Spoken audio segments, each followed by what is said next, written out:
Bonjour à tous, moi c'est Bruno et Sydney est de l'autre côté de la Hello. caméra et on fait partie de l'AgriSense Tour. Pourquoi la Grissens Tour? Eh bien, l'AgriSense Tour, c'est une initiative qu'on a lancée il y a quelques années, alors qu'on... Donc avant, pour retracer toute l'histoire, on vivait à Paris, on était cadre et ingénieur agronome, et on avait envie de changer de vie, en tout cas de créer un projet qui ait du sens pour nous. On a alors regardé tous les thèmes qui nous plaisaient, et on était très intéressés tous les deux par l'entrepreneuriat social, l'environnement, la santé. Et il y avait un thème qui justement regroupait tout cela, et qui en plus est un thème essentiel, qui est l'agriculture, en tout cas l'agriculture durable. Il y a un véritable problème par rapport à ce thème-là. Il y a 250 fermes qui disparaissent chaque année, et de nombreux problèmes, et chaque semaine, pardon. Et justement, on s'est pas mal renseigné sur le domaine, c'est un thème qui nous intéressait énormément, et on a créé alors l'association NéoAgri pour promouvoir l'installation de néo-paysans en agroécologie. Et dans le cadre de cette association, justement, l'une des premières choses qu'on a faites pour vraiment pouvoir travailler le thème à fond et aider un maximum les agriculteurs et les néo-paysans à s'installer, et d'aller à leur rencontre. Et pour cela, on a lancé un AgriSense Tour où justement on a rencontré plus d'une quarantaine d'agriculteurs en France, en Italie, en Espagne, en Europe, justement pour pouvoir les rencontrer. Et comment vous êtes-vous financé? Eh bien, le financement, on s'est autofinancé pour commencer, on continue en travaillant à distance, et surtout on a réduit un maximum nos dépenses par rapport à ce tour. Comment avez-vous réduit vos dépenses? Eh bien, il faut savoir que lorsqu'on se lance dans un tour comme celui-là, il y a deux principales sources de dépenses qui sont le logement et les déplacements. En ce qui concerne le logement, tout d'abord, dans notre cas, c'était assez simple puisque on est passé beaucoup par le woofing, puisque étant donné que notre but était de rencontrer des agriculteurs pratiquant l'agroécologie et qui venaient d'un autre milieu, des néo-paysans, eh bien, on est passé par le réseau de woofing qui consiste en un échange. On est nourri logé contre quelques heures de travail par jour, et ça permet surtout d'échanger et de vraiment s'immerger dans le milieu et de vraiment découvrir la vie de chacun des agriculteurs. Des agriculteurs qui pratiquent l'agriculture bio.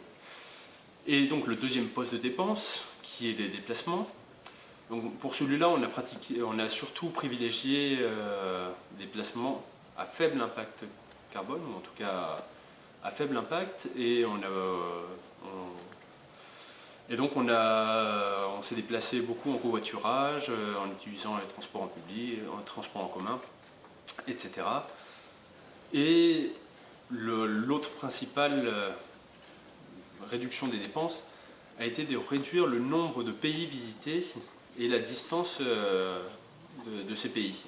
Parce que justement, au tout début de ce projet, on s'était dit qu'on voulait visiter énormément de pays, à travers le monde, le Japon, le Brésil, l'Amérique du Sud, enfin bref, beaucoup de pays. Et en fait, en commençant ce tour, en France, on s'est rendu compte que rien qu'en France, il y avait énormément d'initiatives à découvrir, et qu'il y avait vraiment énormément de projets, d'initiatives, et qu'il n'y avait pas besoin d'aller aussi loin pour s'enrichir. En ce sens, on a fait ce qu'on peut appeler un slow tour. Et qu'est-ce qu'un slow tour pour vous? Et bien justement, un slow tour, c'est commencer au pas de sa porte, et surtout diminuer le nombre, voire diminuer le nombre de pays visités, ou en tout cas en voir peu, mais surtout les voir mieux, les découvrir vraiment en profondeur, découvrir les initiatives locales vraiment pour pouvoir s'approprier, voir les problématiques de chacun des pays, notamment dans le thème de l'agriculture, c'est vraiment essentiel de vraiment s'approprier, voir quelle est la culture autour, voir qu'en France et en Espagne finalement il y a énormément de points communs par rapport au thème de l'installation, mais qu'il y a aussi des aspects sociétaux qui diffèrent et qui changent aussi la manière de s'installer et autres. Et justement, le fait de vraiment découvrir à fond les différents pays permettent de vraiment obtenir une expérience qui est vraiment plus riche à notre sens que si on avait simplement visité une cinquantaine de pays et fait que des destinations carte postale, on peut dire, entre guillemets. Et vous avez publié un livre suite à tout ça? Alors effectivement, nous avons publié un livre, puisque au début de ce tour, effectivement, on s'était dit qu'on publierait certainement un recueil des portraits des gens qu'on avait visités.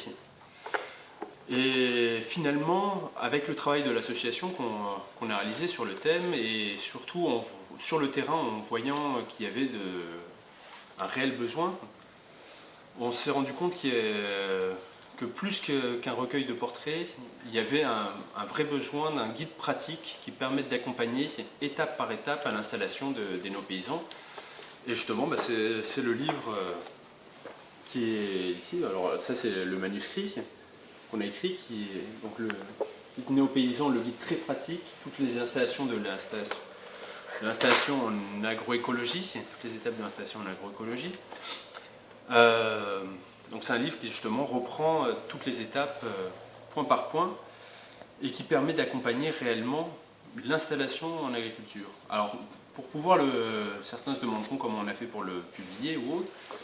Justement, on a eu pas mal de chance de ce point de vue-là, mais qui est aussi de la chance provoquée. On a fait les bonnes rencontres au bon moment et il se trouve que l'éditeur, la maison d'édition France Agricole lançait une nouvelle collection à destination des néo-paysans et justement on a rencontré les personnes chargées de cette collection, de cette nouvelle collection. On leur a on leur a parlé du projet, ils étaient intéressés a priori, on leur a remis un premier chapitre qu'ils ont lu et avec le plan détaillé de ce qu'on voulait faire et ils l'ont accepté, donc ont accepté de nous publier. Voilà, et puis en tout cas, pour ceux qui veulent se lancer dans un tour, on vous souhaite bonne chance, et puis si vous avez des questions ou autres, n'hésitez pas à nous contacter à travers l'association NeoAgri. Voilà. Bon voyage!